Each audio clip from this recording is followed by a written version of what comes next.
What's going on, everyone? Welcome to the Thursday, December 21st edition of the NBA Lineup Generator video. I'm your host, Adam Scherer. You can follow me on Twitter at ShipMyMoneyDFS.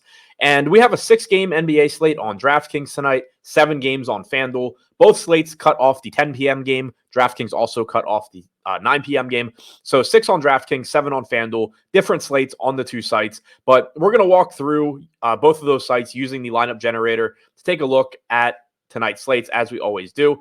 But first, if you're watching on YouTube, subscribe to the channel, or give the video a like, then subscribe to the channel and hit the notification bell so you get an alert when our shows go live. If you're watching on Twitter, give the video a like there as well. Now, starting on the DraftKings side, as always, the first option we have is the type of lineup that we want to see. We can choose all lineups, chalky lineups, balanced lineups, or contrarian lineups.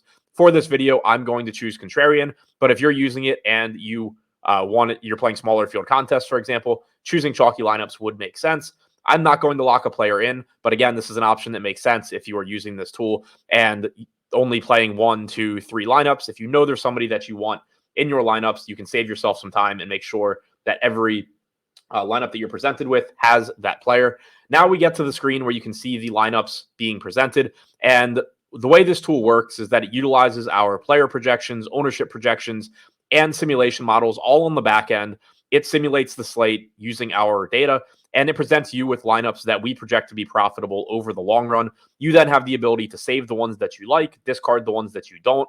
If you see a lineup you don't like, you just click discard. You get a new one that also projects to be profitable, and you can save up to 20 and then export them to your contests on DraftKings or FanDuel, whichever site you are playing on.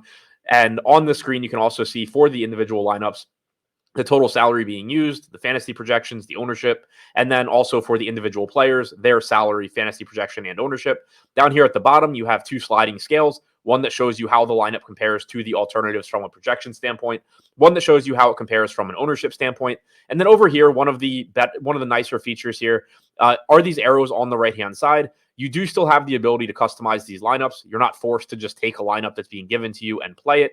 For example, if you are looking at this lineup and you really like it, except for you don't like Zion at center at 7,600 for one reason or another, you can click these arrows over here, and it's going to show you every center eligible player on DraftKings. You can scroll down to Zion's price range. So he is $7,600. We're using all of our salary. So if we're replacing Zion, we need somebody that is 7,600 or less. And then you can see he projects very similarly to Jared Allen. Jared Allen's actually projected for half the ownership. So maybe you'd rather have Jared Allen here. You just click those arrows on the right, and you now have swapped Jared Allen in for Zion while keeping the entire rest of your lineup the same.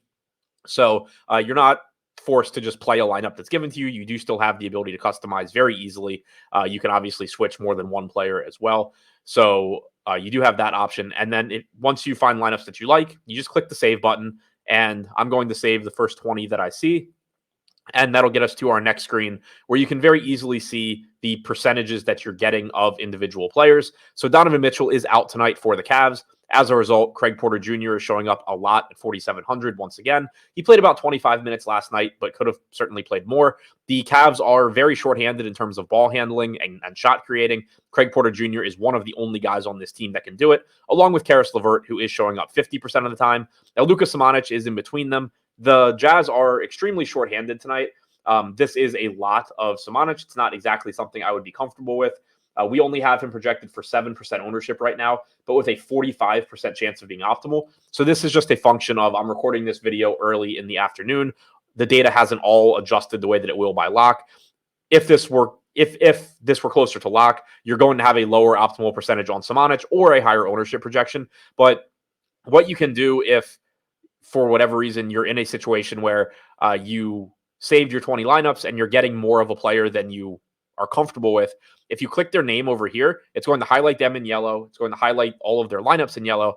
And then you can go in and discard the lineups that you like the least. You could just swap them out with the arrows. You could also go that route like I showed you before. But if you're just trying to quickly lower how much of a player you have, you can just go in, discard lineups you don't like. So here I just discarded 4 Samanic lineups. Now I'm going to go to get more lineups. It's going to take me to the previous screen, and I'm going to only save lineups that do not have him. I could have saved time by choosing a different player just because he is showing up so much right now. But that's how you can quickly adjust your exposures to a specific player. Obviously, as you are saving lineups, it's very difficult to mentally track exactly how much you have of each individual player. So sometimes you're going to get to that next screen and just say, okay, look, I don't want, 80% of this guy. I want 50. That's how you can do it. You'll want to, of course, make sure that it doesn't have unintended consequences elsewhere. For example, if I'm reducing Samanic, there's always a chance that some other 4K guy that I don't really want either is going to start popping up. But you get the point. That's how you can quickly adjust your exposures over here on the right-hand side. Now looking through the other guys, getting to Karis LeVert a lot, getting to a lot of Sam Merrill. Both of those make sense. We should not expect Sam Merrill to make 8 3-pointers again tonight, but he is still cheap. He's likely to give you anywhere from about 20 to 30 minutes. Chris Dunn should play quite a bit at 5,800 with Utah missing a handful of their normal players. Jared Allen looks good, not getting much ownership, 7,500. Happy to get there. Walker Kessler at 6,600, showing up 30% of the time. Asar Thompson against this shorthanded Utah team. He's showing up 20% of the time for us, and there's no issue with that. Keldon Johnson, 20% as well. John Morant played about 35 minutes in his return from suspension, so no minutes restrictions whatsoever on him. Not that we really expected it anyway, but he looks very good at 9,500. Niang should play plenty of minutes tonight for Cleveland. We're getting 20% of him and 20% of Chet to round things out. Now we can go look at FanDuel as well, but before we do that, we are offering a holiday promo. Sign up using the link in the description below. Use the promo code HOLIDAY, and you get 25% off any Stokastic package of your choice. You can use it to get 25% off the lineup generator. You can use it to get 25% off the full Sims package. Whatever you want to do, use the promo code HOLIDAY and get 25% off any Stokastic package of your choice using the link below, whether you're watching on YouTube or on Twitter. Now, moving over to FanDuel, we're going to do the same thing as on the DraftKings side. I'm going to save the first 20 lineups that we get. And we should get different exposures here since, one, the sites are different, pricing is different, roster construction is different. But there is also a game on the FanDuel slate that does not exist on the DraftKings slate, although it does not appear that we are getting much of it.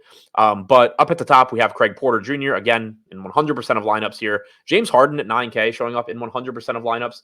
That is interesting. But the Clippers are much more favorably priced on FanDuel than they are on DraftKings. Still, though, at 9K, surprised to see Harden showing up as much as he is. Max Strus at 5,900 looks good. Amir Coffey at 3,800 looks fine. Jared Allen, 7,100 power forward, looks really good. Kawhi Leonard, 9,300, 65% owned. For Coffey, we need George to be out, so I'm not really sure why he's showing up right now. This could just be an early afternoon projections issue. Not sure why he's showing up, but if we do get somebody ruled out from the Clippers, then he is going to look good. Paolo Banchero, 8,100, showing up 50% of the time. Terrence Mann showing up 35%, just 4,200. Then we get into some more exciting players with Franz Wagner, Miles Turner, Colin Sexton, minus all of his teammates, and Patrick Williams at 5,700, showing up 25%. So definitely looks a lot different than the DraftKings side did. We'll have to keep an eye on injury news for the Clippers. It is possible, I guess, that we got news while I was recording this that I missed. But I'm not sure why all of the Clippers are showing up like they are at the moment. If somebody were to be ruled out, then that would certainly start to look better. But I haven't seen it yet, so not sure why that's showing up. But again, don't recommend using stuff from this video as far as players go for your lineups. Obviously, a lot's going to change between now and lock, but this is a good way to get a look at how the tool works, how it can help you improve your game, and also how slates as a whole look, even though individual player names may change. But that's all I have for you for today's video. Thank you for checking it out. Don't forget to sign up using the link in the description below. Promo code HOLIDAY gets you 25% off any Stokastic package. Doesn't have to be NBA either. We have a ton of NFL coming up. Game tonight, games on Saturday, Sunday, Monday. You can use it for NFL packages as well. Do not miss out on that offer. Thank you for checking out the video. Good luck on your lineups tonight.